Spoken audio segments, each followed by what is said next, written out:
Leaving the rat race changes everything, whether it's early retirement, escaping the 9 to 5, or just saying enough is enough.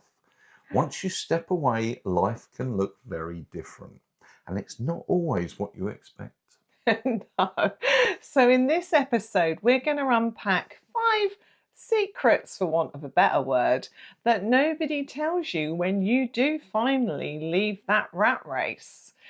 We're talking about how your identity shifts, money truths, oh yeah, money truths, relationship changes, freedom, we're going to talk about freedom secrets, and the simple joys. And we'll share why when we decided to leave, everybody thought we was mad. So we'll talk about our reality versus our expectations. But what we will do is give you honest truths versus Instagram fantasy. Yes, indeed. And if you've watched our other videos, cost of living, why we left the rat race, etc., then that tells a little bit of a story. There's a thread as to what we've done. And this is the next part of the story. It is. What happens next? Hi, we are Gary and Shelley, and 2 years ago we walked away from toxic jobs and the UK rat race to design a life we actually wanted. Not rich, not retired in the old sense, but definitely free. Each week we will talk about the myths of retirement, the reality of burnout, moving to and living in Portugal, and how to change your life before it's too late. Hi and welcome back to the channel. Welcome. Gary and Shelley here, and now this is the new format that we talked about a couple of weeks ago. So a bit of a talking heads if you're watching us on video, although we are going to get some nice bits in the background hopefully as we go through as well. Are you doing those then? Well, I will absolutely do some visuals. Yeah, absolutely. Yeah, it won't be me dancing or anything like that. Don't worry. God, no. But if you are listening on the podcast, then please do go check that out if you haven't already. You can listen on Apple Podcasts under Change of Plan. You can listen on Spotify, and you can listen on Podbean because they're the ones that host our podcasts at the moment. So they're a good one to go to as well. But anyway, that's enough about the format. Let's get on with this week. Oh, doing it again. Let's get into it. No, I didn't do it. I didn't do that. This is my own version. Yeah, it is. So today we're going to kind of discuss really the 5 secrets that nobody tells you. As Gary said, it doesn't matter if you've retired. It doesn't matter if you've bought a quinta in central Portugal with your 2 kids and you're living on a minimum budget. It doesn't matter if you've escaped the 9 to 5, if you've early retired, if you've run away. It doesn't matter. All of these things are relevant to people who are basically trying to change their life and escape the rat race. And so the first of those secrets, for want of a better word, is about identity and how, when you make that change, no matter who you are, how your identity gets shaken up, okay? Because our identities in life, we've always found this, they get tied to the job that you do, to a large degree, and I know for you, this is one of your pet hates. Absolutely, isn't it? yeah, 100%. Yeah, it is, and I'll dive straight in with the whole. This is what you get when you, even now, if I go to a party, I had it the other week, didn't you? Yeah. You meet new people for the first time, and one of the first questions a lot of people ask is, "So, Gary, what do you do for a living?" And I'm like, what does that validate who I am as a person? Exactly. Does that make me a better or a richer person because I can define who I am by what I do? And so I never ask that of another person. No, if don't. Someone wants to share that with me, I'm happy to hear it. Yeah. But it's a big bugbear of mine because I think if you're asking that question, then you're trying to get a definition of what that person is about, and you believe that will lead into it. But I'll be honest, if I turn around and said I was a pharmaceutical project manager, then that is not how I would want to be defined myself. So. But to bring that into play, we met some new people last week. We were invited to a lovely lunch, and we met some new people. And it was interesting because one of the people that I was talking to, you were in and out of the conversation. They had been in Portugal for 12 years. So been here quite a long time. Mm-hmm. I think retired. Yeah. Okay. Very interesting. But the first thing that he was telling me about was what he used to do in his old job, I was which trying is to think who very it was you're talking interesting. about. But Yeah, yes, I remember now. Yeah. very, very interesting, right? Mm. But clearly, that sort of comes into play a bit about his identity, even 12 years later, is tied to what he used to do, Yeah. right? Yeah. And that's what he talks about. And there's nothing wrong with that. We're not knocking that. We're just saying it is something that when you suddenly don't have that anymore, you have to kind of think about. And I know for me, I didn't really care about my work identity and my job title. Did I? No, I don't think it was something that was at the forefront. I've never been that person. So, No.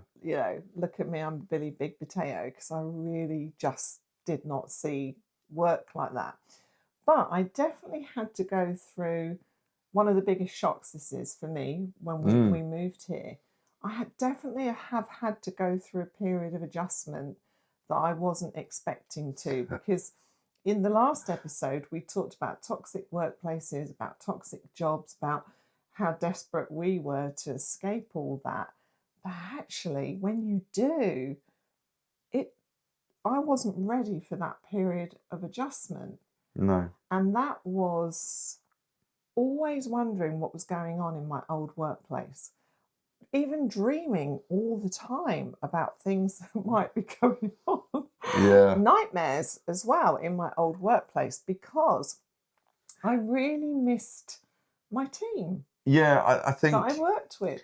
I think in your situation, because you were, for want of a better way of putting it, you were kind of, because you were the boss lady, you were kind of a matriarch within the organisation, and I think you looked on the people that you worked with there as not your children, because that's a bit naff and patronising, but you get what I mean. They were part of your crew, your family, and so they're important. And I think that for you was more difficult than letting go of the actual job or the title or any of the other bits. But I think it was leaving the family, and I do get that with people.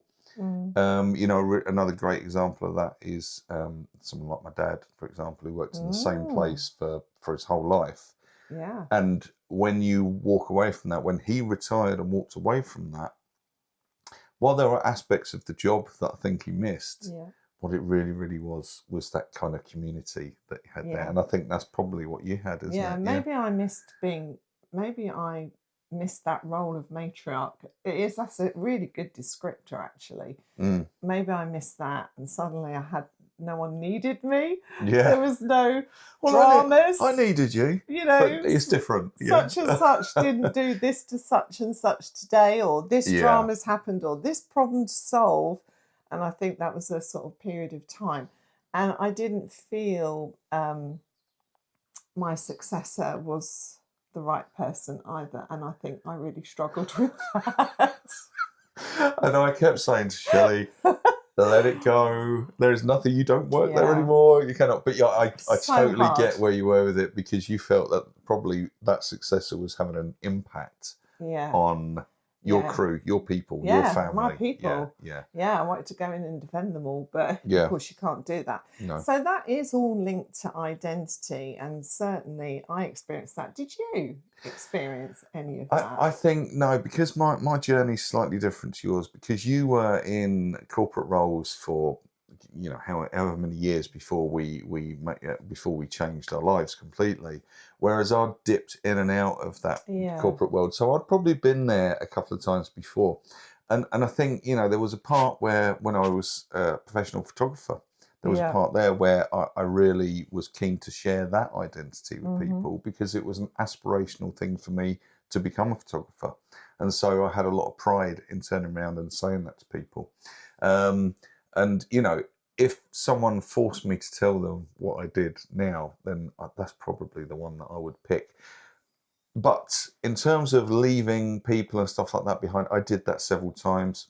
Anyone that's Yeah. really important in your life, I always work on the basis that if they're really important to you, you're going to stay in touch with them. Yeah, that's so true. And so, you know, there are people that I worked with back in 1989 who I still talk to now. And I've not seen them since Yeah. about 1990. Yeah, that's And true. I still talk to them now on and off, but there's still a relationship there. So I think if people are important to you, then you do. You hang on to that. But I totally get the leaving it behind. And it can be a difficult thing, yeah. Do you think now we've created new identities for ourselves? I think we're starting to. And I think anyone that's watching this will probably say, well, you have an identity which is related to Change of Plan on YouTube and what we do through that. But I think our new identity is with people from old that we've kind of not left behind, but are still in our old life. I think they probably look at us and see that our identity has changed. Yeah. And we are now, I'm not going to say we're, you know, Vasco Gama, Magellan, or whatever. We're sailing across the oceans and discovering America, but we are being bold in terms of we're on a voyage of discovery. Yeah. And actually, it's really interesting that you said about the not the matriarch thing, but we're finding a new tribe. Our clients are kind of our tribe because, you know, I do think certain, you know, people seek people out that share their values and are similar to them, right? And I feel like we're now finding a new tribe because I care deeply about every client that we work with. I want to give them a great service. I want them to, you know, have a really good experience. I want to share the joy with them of moving to Portugal. And I do think that's part of creating that new identity is having that tribe to care about still, because that's always been such a strong sort of part of my life. So I do think when you come here, you know, or you make that change, you should not worry too much if you feel lost for a little while. Would you say that eventually you will create a new identity? Yeah, you have to let things settle into their natural kind of space. And then I think, and then that is then from then on, you start to identify with that yourself. And that starts to become your new identity. Yeah. So, and a great example of that as well, we have some friends, and let's just say, you know, we will interview them. We hope we're trying to get them to come and talk to us on Change of Plan because they're a brilliant example of people who've changed their life. But one of them was an ex-Metropolitan Police officer, and now they're sheep farmers. Yeah. So their identity among now other things, is sheep farmer. Yeah. And you see all the YouTubers that come over here and they, you know, God knows what they've done in the past, but they all suddenly, they're kinta builders or they're farmers or they're whatever. So you can definitely create a new identity. Okay, secret number 2. Money still matters. Damn. But in a different way. So we talked a couple of weeks ago about the needing millions, that myth of needing millions to survive, to retire, or to change your life, that you need millions. And obviously we challenged that. And I think the reality is really less about how much money you've got, but what you do with that money, how you spend it.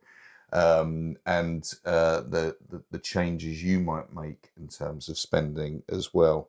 So, and that's not just the spending, but it's also how you get money coming in, whether it's just from pension. So our example might be that we're starting different income streams and things like that as well. So, which is, you know, that's the reality of it, is you've got to start looking differently at it, haven't you? Yeah, I mean, if you're younger, then obviously people that are coming here that are younger are generally looking at income streams, you know, whether they're setting up electrician businesses, whether they are, you know, doing gardening, or they're farming, or they're doing what we do, or they're doing YouTube. You know, there's all these different things, but money matters exactly the same way that it did when you were working, because, you know, you do have to manage your money. Mm. And you do have to look at your spending in a different way.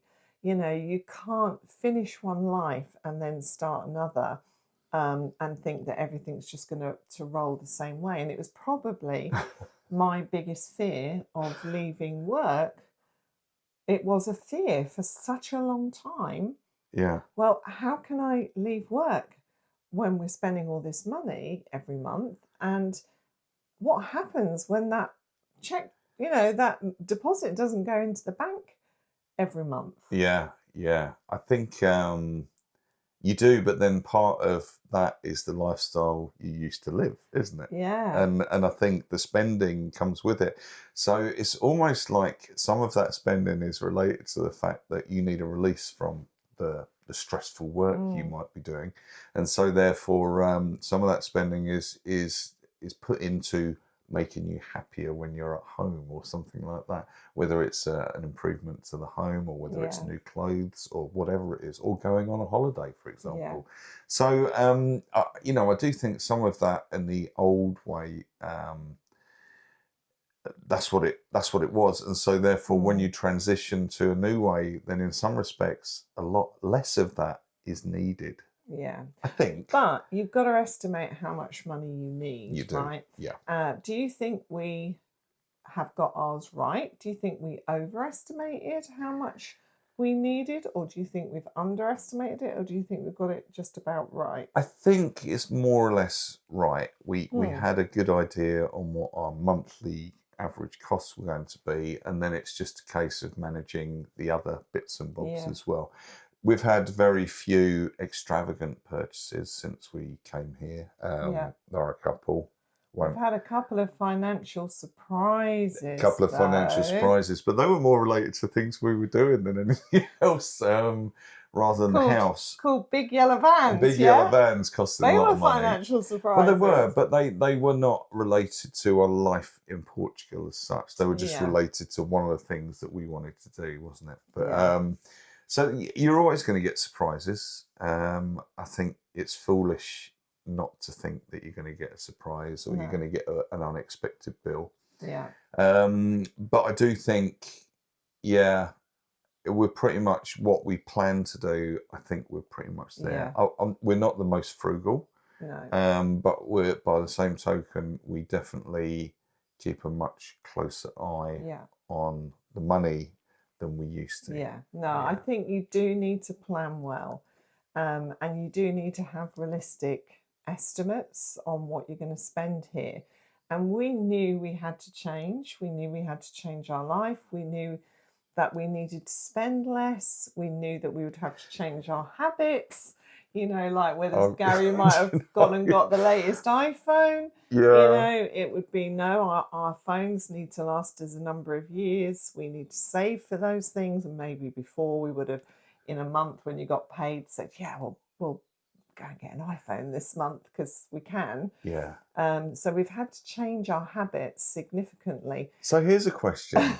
I'm going to throw this one at you right now. Okay. Do you think that you've had any, and we'll call it lifestyle creep, if you like, do you think there's anything where you've kind of gone back to, and not totally, but gone back to how you were in certain things? Is there anything that you feel? I feel like that's a loaded question. I'm not trying to trap you here. I'm going to get Shelley to admit this on a podcast, on a video cast, and then I can use it. Admit what? What if you've got any lifestyle creep where you've gone out and you've started spending in your old way like you used to? I think it's we've got lifestyle creep, isn't it? It's not Shelley's got lifestyle creep. I'm happy to admit that on the tech side, I think on the photography side. Yeah. But then I did apportion an amount of money for my photography equipment because I needed to renew it because the old stuff I had was old and broken. Yeah. In fact, I didn't even renew it until it broke. So I waited for it to break first. But I'm curious. I think occasionally, in general, I would say no, because it's not like, we're going to Porto every weekend and hitting fancy restaurants, and we are quite frugal in what we do. But, you know, I think probably how to answer that is sometimes old Shelley, which is not care at all, Mm. I want this, go and spend a couple of €100 at the garden centre, for example. I can get a bit carried away. God, check me out. At least I'm not buying back Gucci bags. But yeah, I can get carried away Gucci maybe, plants. you know, compared to what we plan to spend Mm.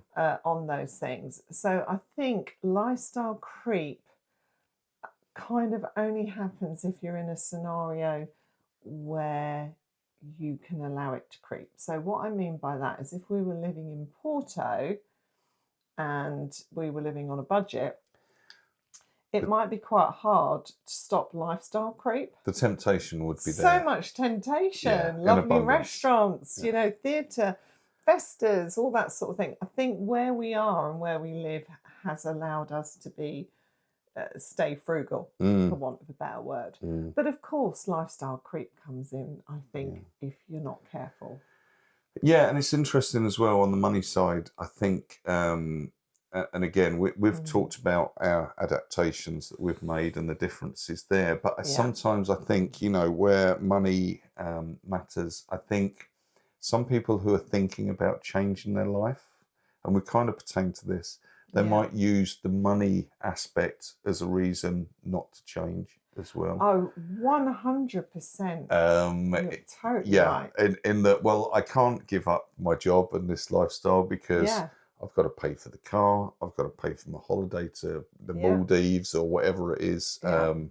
We've got this coming up, that coming up, the children's this, the dog's that, whatever it is. Yeah. I mean, and you know, that's a real situation. Yeah. But 100%. it could be used as an excuse. 100%. I have had a conversation just this morning about this. Yeah. Where someone said they couldn't do something because they needed to think about X, Y, and Z, and money came first before living, and stuff like that. And I was just challenging it in a sort of coaching way. And so, yes, that does happen, and people are terrified.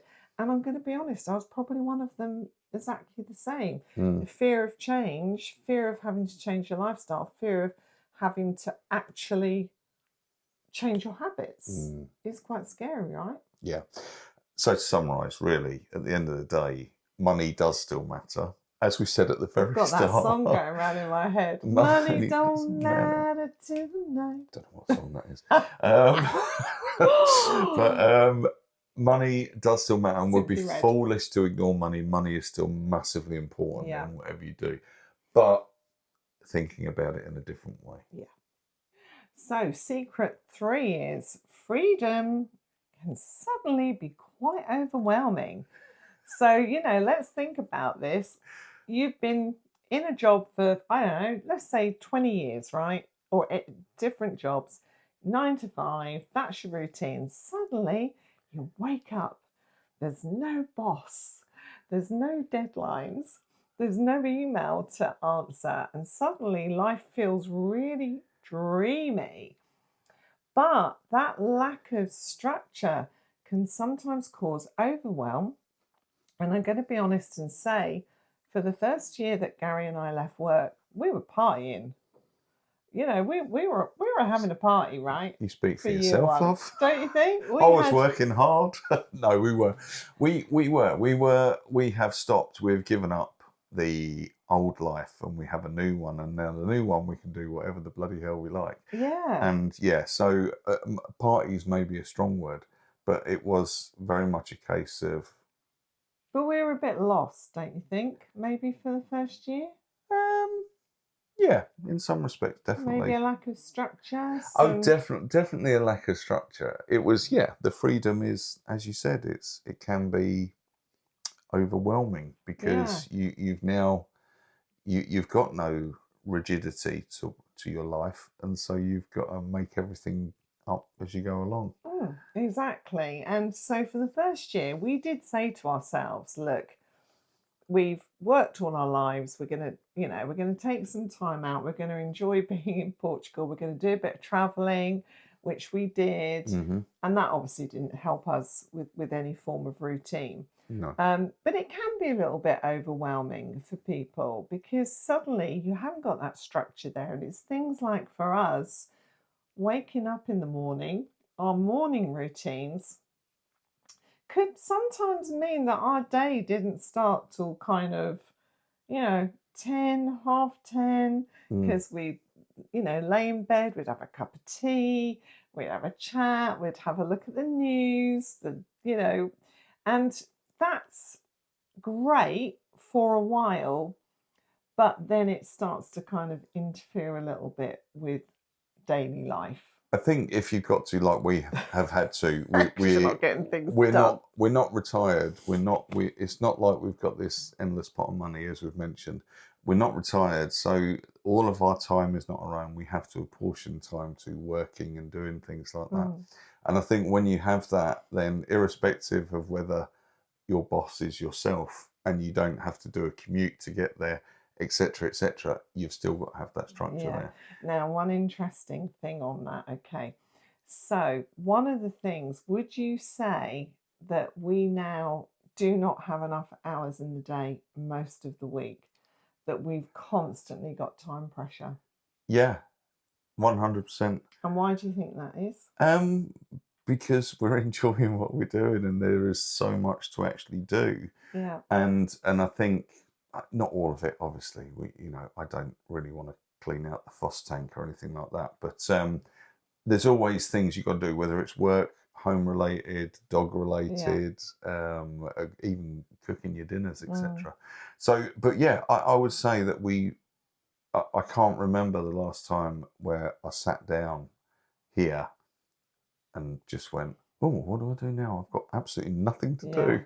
Yeah. I just do not remember a time. But we've created that for ourselves, right? Yeah. So what I'm trying to say is when people stop working or they change their lives or they do something different and suddenly they're their own boss, they're in charge of their own day and their own structure. You don't have to be at work for 8:30.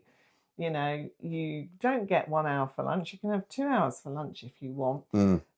Suddenly, we find we don't have enough time. And we are really busy and we are trying to do so many things that we enjoy, okay? So therefore, it's a passion thing rather than a kind of, God, I've got to get this report done for my boss. But also, things take more time than they used to. Because I still now, I mean, my parents have said this to me. Your parents, I think, have probably said this to you. Your parents said to me not long ago, like, we're still in our dressing gowns at 12 o'clock. We don't know where the morning goes. Yeah. Things start to take longer because you've got longer to do them, don't you think? I think that's. I mean, we talked about lifestyle creep in the last segment, but this is this is mission creep of a different type. Is if you've got 12 hours and nothing on your agenda, then you're whether you're doing it subconsciously or consciously, you're saying to yourself, I don't need to get out of my pajamas. I can sit here all morning. Do you know what? I'm going to have another cup of tea and I'm going to watch Loose Women or whatever it is. I'm not going to watch Loose Women, but the point is if you have no pressure to do anything, then where's your motivation to actually do it? But that's where the structure comes in. But the time, things take longer. And I think everyone says that to you. I'm sure people are listening to this now and watching and saying, oh gosh, yeah, absolutely. My parents say, I don't know how I had time to work. I literally, my day is filled. It's because you do fill it. So people do start to fill their time, whether it's hobbies, whether it's work, whether it's art, whether it's animals, whatever, but everything does take a bit longer. So be prepared that when you first change your life, that freedom is overwhelming and it's how you respond to it and kind of make that new structure that's going to be really determining how well you cope with it, right? Yeah, I think so. I think it's very much a case of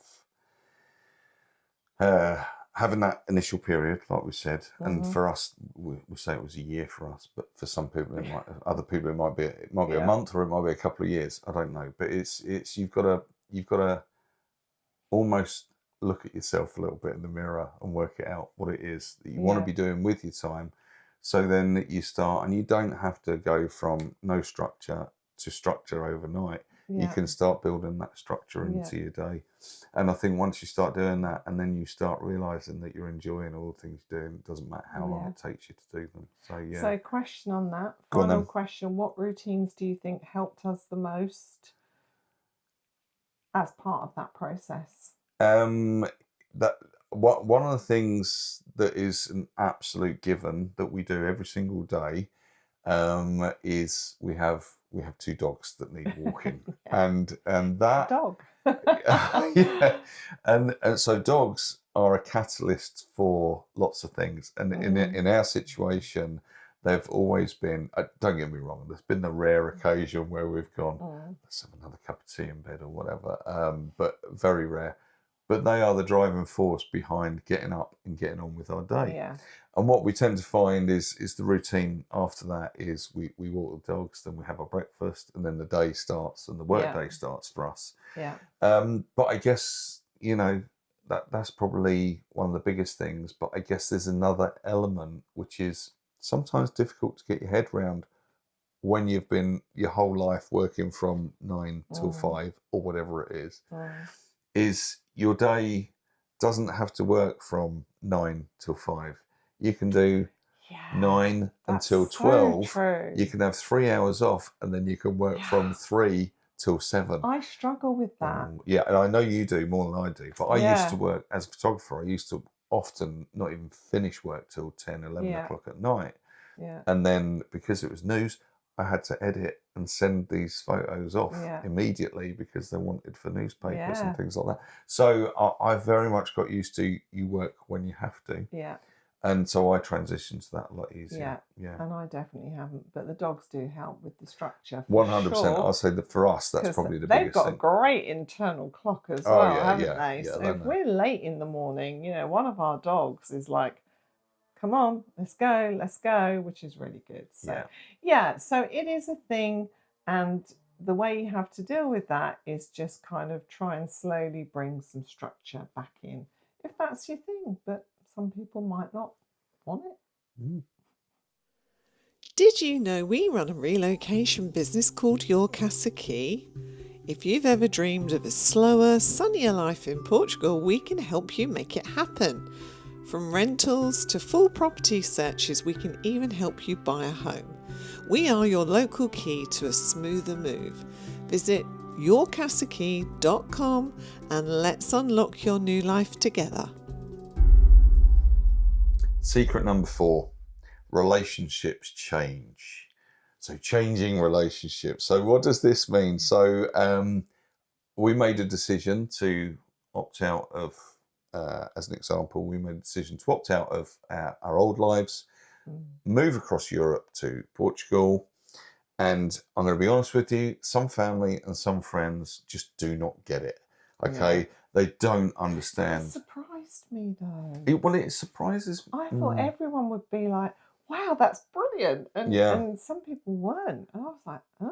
Yeah, and I guess there's a lot of reasons why people don't appreciate it or understand it. I think sometimes, occasionally, it might be a little bit of envy. There might be that we can't ignore that, because that's probably in there for some people for sure.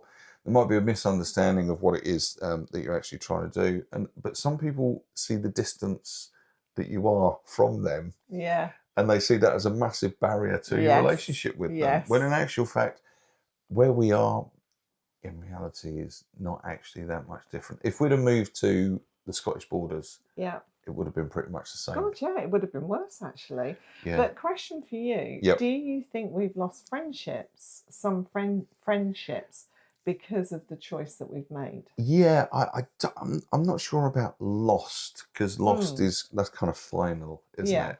But I think that the relationships have fizzled out to almost nothing in some cases. And part of that is that physical distance and the ability to, a great example would be, I haven't got any of my older friends that can ring me up and say, Gaz, do you fancy popping down the pub for a pint? Yeah. I can't do that anymore. Yeah. But do you think they've written you off almost because of that fact? So therefore you get excluded from any Yes. communication Yes. because you've gone Yes. and you're not there for a pint anymore. Do you think 100%. that now it's, well, I'm not going to talk to you at all because no, that is you're not there? 100%. And it's not them being horrible and vice versa. It's not me being horrible if I don't include them in what's going on. I don't think that's the case at all. Yeah. I just think it is a little bit, in inverted commas, out of sight, out of mind. Yeah. And so therefore you're not part of that crew anymore because you can't contribute in the way you used to. So therefore, and that's the norm for that group of friends or that friend. That was the substance of your relationship, right? And so now it's changed. Some people don't want it to change. It has, and I'm going to make a very important point here as well, and it's something I'm conscious of, and what I've done is I'm the one that got up and left. Yes. So everyone else, they stayed the same. They're still doing the same things and but I'm the one that got up and left. So when I do go back to the UK, without exception, I always make an effort to try and connect with, certainly family, that's a given. Yeah. But friends that have a meaning to me, of which there are many, I always make the effort to reconnect with them when I'm there. Yeah. And do you feel we've been judged by any of our friendship groups? Yeah, probably.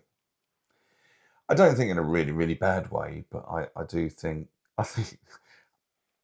think there's two sides to that coin. Well, it's the people that think we're mad, because there are some people that thought we were absolutely stark, raving, mad to do what we were doing. Yeah, mate, some people think that it's irresponsible. Because it's outside the norm. It's outside the norm. You've got family here. Buck the trend. You've got what? Why are you not doing? You've got what family. What about your son? For you, it's like, well, what about your son? Well, my son's not here.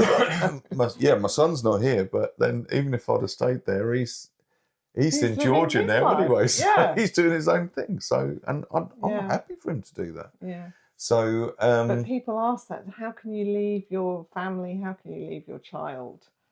Yeah. No. Exactly. But he's not my child. It's not like he's a 14-year-old. He's 27. No, I don't look old enough, I know. But 27 years old. Bless him, Callum. So hi, Callum and Laura. Hi, if you're Callum watching. And Laura, yeah. It's not a case of I've left him. We still communicate almost on a daily basis, I would say. And etc. So you're not leaving anything behind, but people might judge me because they think that I have. And I certainly know in conversations with other people, I've got a friend who really wanted to come and live in Portugal, funnily enough. But his wife is very attached to her family that she cannot make that transition. And I understand it. I totally do. But she cannot make that transition because she sees it as pulling herself away from it, and that it would potentially impact or destroy those relationships that she has, or she won't be there for that moment where she is needed by those people. And I kind of get that. Yeah. But you do find new communities, so that's the thing. You will, and be prepared for this, right? Not everyone is going to go, rah, rah, rah, you leaving to go live in Portugal. That's fantastic. That was not our experience. No. There are a majority of people are absolutely over the moon for you, but there are a small percentage of your family and your friends who won't be rah, rah, rah, and they will ask you questions, and some of those will be challenging questions, and there'll be that, I don't know how you could do that. I don't know how you could leave your family. I don't know how you could leave your child of 27. Why couldn't I leave my child? And all of this. So just be prepared that it is one of the things that you might face when you move. And you will leave a community behind. And some of those community you will stay in touch with. Some of those communities you won't. Yep. Okay, doesn't mean you're not friends with them anymore, right? It just means that you're not in that community, as Gary sort of just articulated. But when you move wherever you go, you will find a new community, you'll find a new tribe, Yeah. and that's the whole part of making a change to your life, is that it would be fantastic if we could all bring everyone with us, and everyone would come out and see you, and you wouldn't lose anything. But ultimately, would you agree, you will lose Of course you will. some connections? Yeah, you will lose but some you'll connections, make new or they ones. will fizzle out a little bit, you know, or a lot. Yeah. And this is where it just comes back to that point: is, do these people really understand your life and what Yeah. you're doing with your life? Yeah. And if they don't, then that's where the relationships go. But I think the ones that do understand what it is you're doing, then I think Yeah. they might make more of an effort Yeah. to stay in touch as well. Yeah, and you can tell because some of them are very interested and ask lots of questions all the time about what it is that you're doing, and you know, what do you do every day, and some people just don't ask you at all. Yeah, no, I've you got, know, yeah. which is really I'm sure I've got friends, interesting. bearing in mind I've been here 2.5 years nearly now. I'm sure I've actually got friends who don't even know that I've left the UK. I was just going to say, on the UK-US thing as well, that distance thing and the change in relationships, I think it's slightly different for UK and US people. Yeah. And one of the reasons I say that is, in the US, it would not be unusual if you've got a child. Yeah. Let's say you live on the West Coast and you're in California. Yeah. You got a child, and that child goes Yeah. off to, you know, on a gold rush to find their fortune Yeah. in New York. Yeah, Then gosh, that's you think about the distance just within that one country. And this is why I say it might be looked at slightly differently in the US, because that's a bigger gap and a bigger division in some respects, not culturally, but a bigger division in terms of time and but it's costs, mental etc. division though, because the It UK is 2 hours away. Yeah. We're even on the same time zone as the UK. Yes. It is absolutely changed. a mental thing. And most of our friends, or a lot of our friends, we lived 2 hours away from pretty much anyway. Yeah. Certainly an hour. Yeah. So it is weird, isn't it? It is. It leads me on to the last point. We're talking about the people we leave behind, but what about the people we meet here? And I guess, has anything surprised you about the people that you've met in Portugal, the new tribe or potential new tribe people? Has there been anything there that that really hits home for you? Yeah, I think it's the diversity. Like when you are in your friendship groups back in the UK, they're kind of friendship groups from, you either grew up with them or you worked with them, or you know, people have known everyone for a long time, right? And some of those relationships have come by default. When you move to Portugal, what surprised me the most is the diversity of the people that I'm meeting. Because they come from all different cultures, all different backgrounds. Some are Portuguese, some are South Africans, some are, Dutch. There's all different types of people. So suddenly you're not growing up with the people that you've always been with. You're meeting a whole new diverse range of people. And that's the thing that has surprised me and that I've really enjoyed the most, is making new friends that might not have been people that you met in your previous life. And I'm going to add one last thing to that before we close on this, is when you meet other estrangeiros in Portugal like we have, there's one thing that you all have in common at the outset, and that is that you understand, not necessarily why, but that you made the move from where you came from. It's like a brotherhood. So you instantly are connected to people. And that, in some respects, can deepen that bond with these people as well, I think. So, secret number 5. Will this surprise you or not? You find joy in the simple things, in the simple stuff. And so, it's not about luxury. Every day I wake up with gratitude for the fact that I've got freedom. And so it's time and freedom that become the luxury purchase that you make when you change your life. You know, it's having the time to appreciate, maybe you enjoy gardening, you like to camp, you like to hike, you like to go to festas. It's that luxury of being, you know, in charge of your own time and actually taking pleasure in simple things that you never had time to do in your own old life. And one of those things for me is the fact that my neighbour during the growing season, which is happening, well, we're coming just to the end of it now, the amount of, you know, the joy that I get because she brings me vegetables, she brings us vegetables almost every other day. Absolutely. I mean, I think we could open a greengrocer's currently, the amount of food that we get from her. It's like we get restocked every morning. Honestly, but it's just such a beautiful gesture from someone. And it gives me so much joy because then I feel I need to make sure that I do something with that gift that I've been given. And that's something I never thought I'd get joy in. Does that make sense?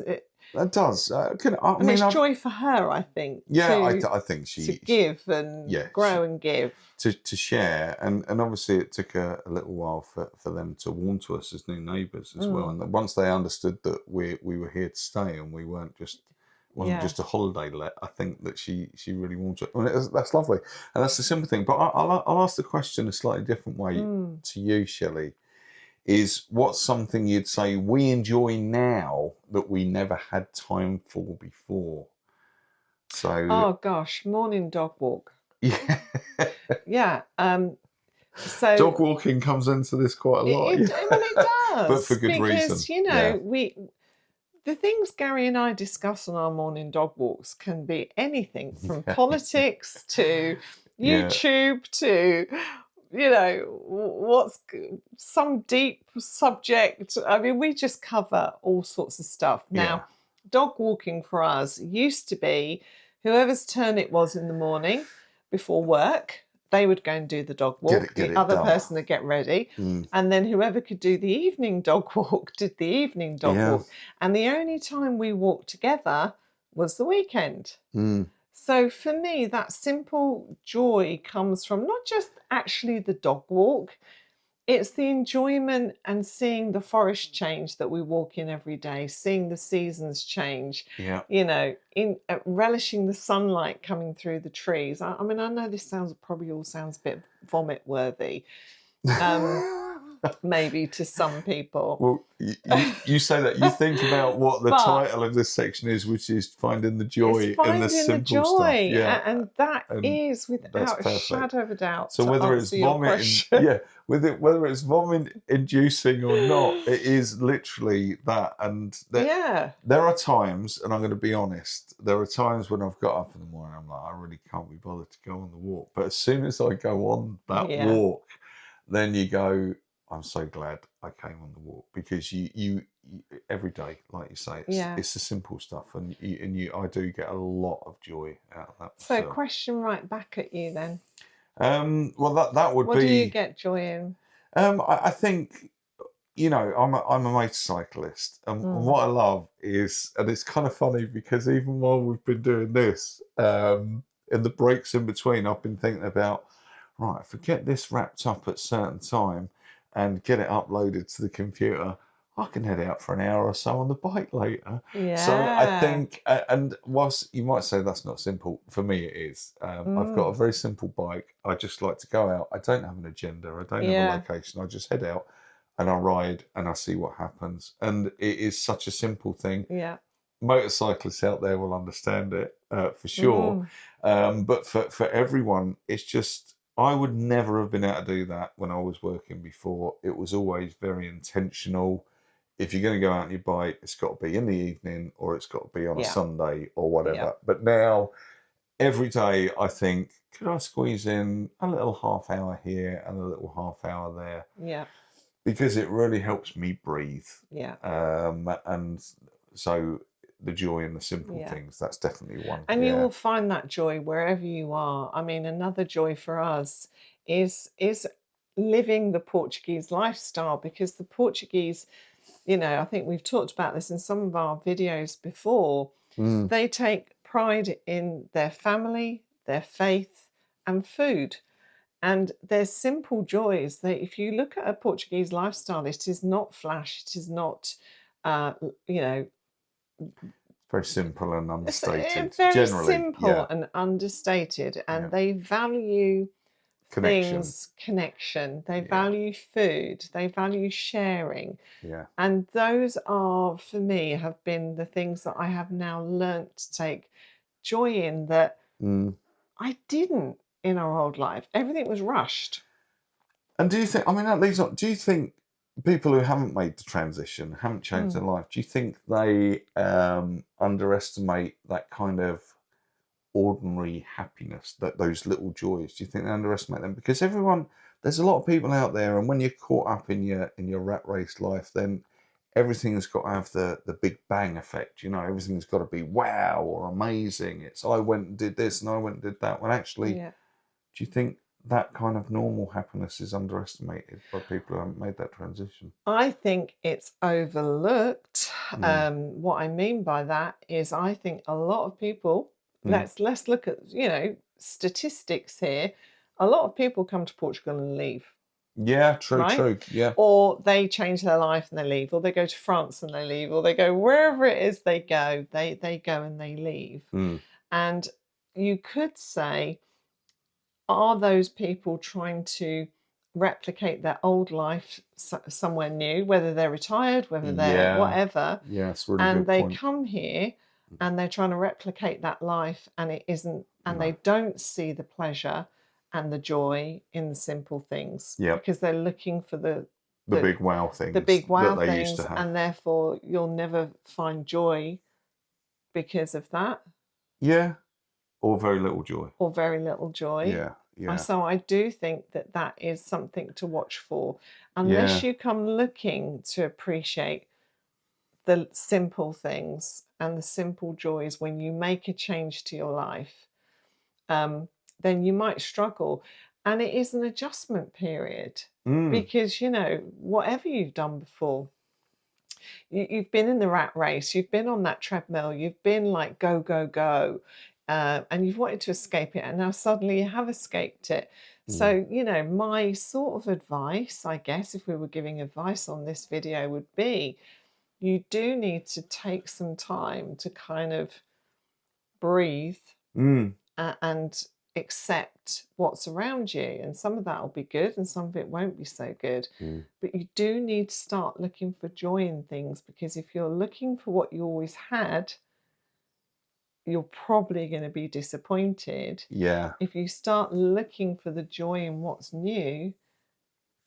Exactly, yeah. Yeah. A voyage of you're discovery. probably going to settle really quickly. So on that subject, just to close this one off then, I'm going to ask you this question. I'm not answering this. God. I want you to answer it. Is, since leaving the rat race, and it applies to you more than it does me, since leaving the rat race, what's the one thing that has brought you the most joy since leaving the rat race? Freedom. There you go. Perfect answer. 100%. Freedom. Yeah. Love it. Okay, so that is the 5 things that you need to be aware of, because not everybody will tell you these things when you go to change your life. And leaving the rat race, it is never going to be perfect, okay?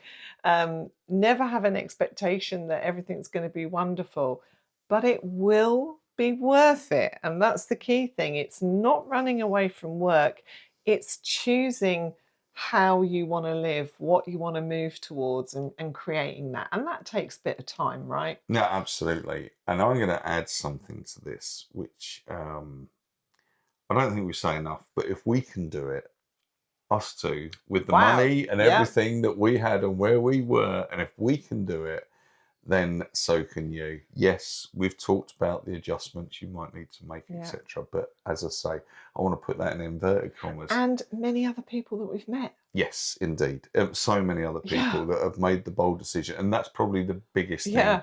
Biggest thing you have to do is to make the decision to do it. Yeah. The rest is elementary. You're always going to face challenges. But if we can do it, then so can you. Okay. So, really good conversation, good process, as they say. and really enjoyed You want to go that. out on your bike now, don't you? I am. can I'm see not want to you, get like, wrapped up. I'm getting- off out on my bike. Now I mentioned it. That was it. It's been in my brain. I've sown a seed. That's freedom for you people, Yeah, and it it is. perfectly.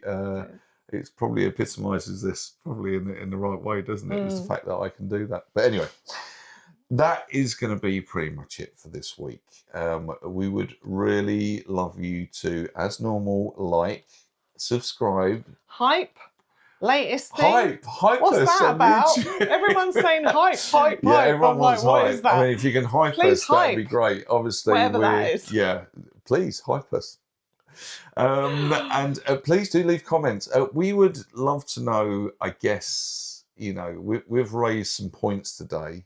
We would really love to know what your thoughts are on it. Please also remember we have Your Casa Key, which is if you're planning a move yourself, especially to Portugal particularly, then obviously we are set up to be able to help you with that. So please do go visit the website. You might find something useful for your journey on there. We would love to hear about your stories, changing your life. And do you know what? Changing your life does not always mean selling up and moving to another country. No. So if you have got a story about changing your life dramatically, it could have been just opting out the rat race and becoming a sheep farmer, for example. Then please, we would love to know your story. Please do let us know. So as I say, like, subscribe, follow, do all the things that we ask you to do every week. It really helps. That's going to be it for this week. Thank you very much for watching and listening, and we will see you next time. Ta-ra for now.